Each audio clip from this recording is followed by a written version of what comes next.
Today on Nonprofit Growth Tips, we're covering how to fire a volunteer the right way. Hi, I'm Ted Snyder. I'm a nonprofit consultant, and I work together with my wife in our business and with this YouTube channel, Nonprofit Growth Tips. We do this because we believe that a healthier world needs healthier nonprofits. And like I said, today we're talking about how to fire volunteers. It doesn't always work out when you get a new volunteer. Sometimes they're not a right fit for the organization. Sometimes maybe their motivations for being there are kind of weird and it doesn't mesh well with what you're trying to do. Other times it's just not, they're just not a good fit skill-wise, or maybe they don't show up on time. Maybe they're just not putting in the kind of effort that you know is needed in order to move your organization forward and accomplish the things in the world that you want to see accomplished. Your vision can either thrive or be held back by the people that you have around you, ranging from board members to staff to donors to volunteers. So we're going to talk about how to fire a volunteer. Now, first off, right, you're not paying them. They don't work for you in a traditional sense. So a lot of nonprofit leaders start to think, well, I can't really get rid of them. Like it's hard to fire someone if I need to. And we're not talking about being a jerk or anything like that. Like, you're fired, get the heck out of here. Obviously, you don't want to do that. But how do you approach the topic of letting them go from a volunteer role when they were giving it to you for free and you have to say, no, thank you. No, we actually don't want you to be serving at this time, in this way, whatever. It's a really, really kind of weird and tender topic, especially if they're bringing some sort of skill to the table that maybe they think they're better at than they actually are. You have to navigate this stuff a lot of times as a nonprofit leader, especially when you start jumping into bringing on volunteers. Now, volunteers are extremely important for your nonprofit's health. Not only do they promote more donations and bigger networks, but they also function as basically free staff. If you can break down staff roles into small enough pieces that people can come in for a couple hours a week or a couple hours a month, that's staff that you don't need to hire, and they get a huge benefit out of it. These volunteers aren't just giving their time, they're also receiving an opportunity to help change the world according to the vision that your nonprofit has laid out.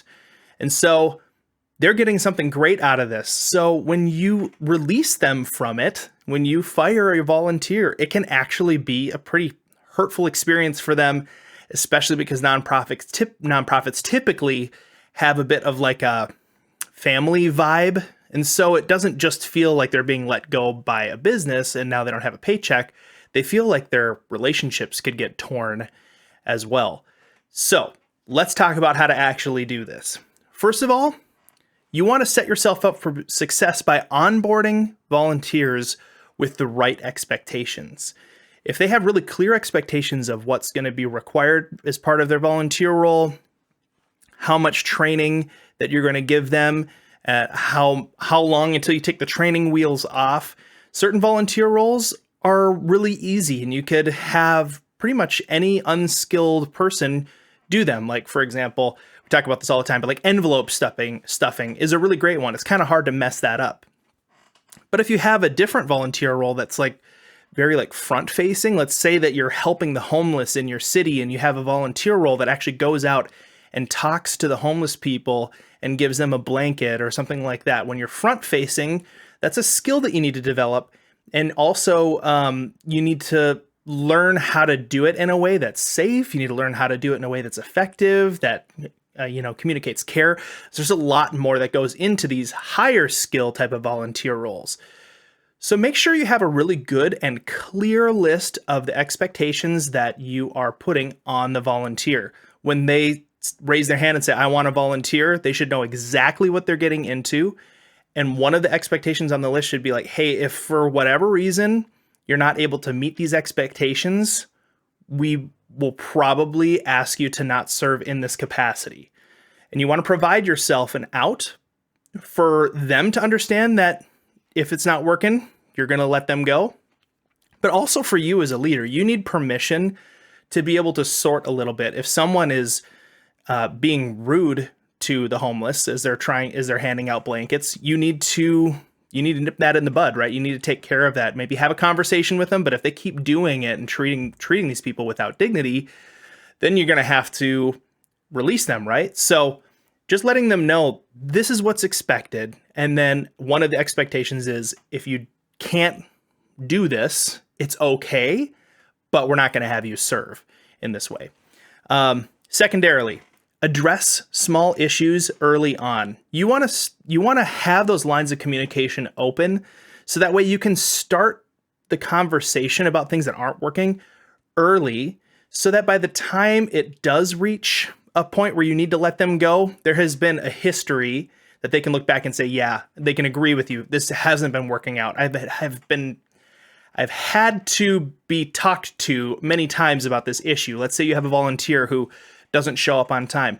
Talk to them about it the very first time. That's when the issue is the smallest. The first infraction is the easiest to overlook, but it's also the easiest to have a conversation about because it's not awkward yet, or as awkward, I suppose. But talk to them early on. Once you've kind of done that, like 3-4 strikes, you're out kind of thing, then you can say, hey, this has been a continuing issue. We've had conversations about this for a while. I just need to let you know, if you can't show up on time, we're going to have to remove you from this volunteer role, and just lay it out very clearly. You never want to pull the rug out from someone and be like, you showed up late. I've been harboring a grudge about it, but I never told you about it. And now you're done. You're out. Get out of here. That doesn't work very well. 3, be honest about why. This is a really, really big thing that I see volunteer leaders doing all the time, whether they're a volunteer who's leading other volunteers or a staff member who's leading volunteers, is they're afraid they're going to hurt somebody's feelings. So rather than being clear, they beat around the bush. And I have been guilty of this. I mean, especially early on, working with a lot of volunteers in a music setting. It was personal. When someone didn't perform well, I had to have a conversation with them about like, hey, what does your prep time look like? How much are you rehearsing? This didn't go very well. Or are you having a problem with nerves? Like actually talking about what's going on, but letting them know like this didn't go well. And I noticed that, and you probably knew it too. As a musician, you probably know that you messed up. You might feel even a little embarrassed that it didn't go well. Let's have a conversation about it, but you have to be honest about why.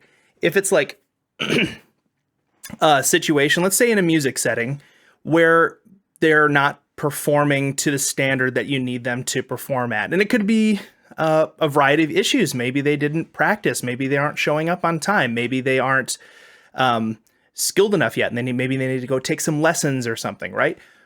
What typically happens is that a leader will say, hey, just so you know, I'm making the new schedule for this month and it's kind of filling up a little bit. We might not be able to fit you in this time. And they want to try to like find a way to not have the hard conversation and instead let this volunteer just kind of like slowly drift into the bushes like Homer Simpson. That is only a recipe for that person to feel very, very hurt. And completely forgotten about. And we have a responsibility as organizational leaders to care for the people who are partnering with us just as much as the people that we are trying to help. And so be sure to be honest about why it is that you're having an issue that you need to remove them from the volunteer team. All right. Number 4, a really great way to fire a volunteer is to move them out of or around the organization. And what we mean by that is this. If you have other volunteer opportunities in the organization that could work for that volunteer, maybe it's not as much of a time commitment, so it's more likely they'll be able to show up on time. Or maybe it doesn't involve a lot of practice or prep beforehand or skill. You can move them into a different area where they can still have the benefit of partnering with your organization and going home at the end of the day knowing I helped with a vision that's going to help the world, but they're not hurting the organization by being in the wrong spot. So help them, like walk alongside them, partner with them, talk to other leaders in your organization, other staff members or team leaders, and see if you can find a really good fit for this person and have them get recruited out of your team into the other one. This works really well if you have a few different team leaders and you're like, you know what, this person would be a way better fit working with this other team, have a conversation with that leader, say, hey, it's not quite working out with us for these reasons, but I think they might actually work really well on your team. What do you think? And that leader will say, probably, hey, let's give it a shot. Because let's be honest, most of the time in a nonprofit setting, if you are being offered a volunteer, you're going to take them up on it and you're going to see if you can make it work, right? So then you say, okay, here's what I need you to do. I want you to give them a call and say, hey, I've noticed you serving on this team. Have you ever considered working with this team? And they might say, oh, I'd feel kind of bad, quitting this team. Be like, hey, that's okay. What we care about most in this organization is helping you find a spot that fits. And so I'm just going to throw it out there that maybe we could have you pop in and try out this volunteer role and see what you think. If they're not doing well in one volunteer role, chances are they're feeling it and it doesn't feel good. So having the opportunity put in front of them to maybe be able to switch over to something different will probably be enticing to them.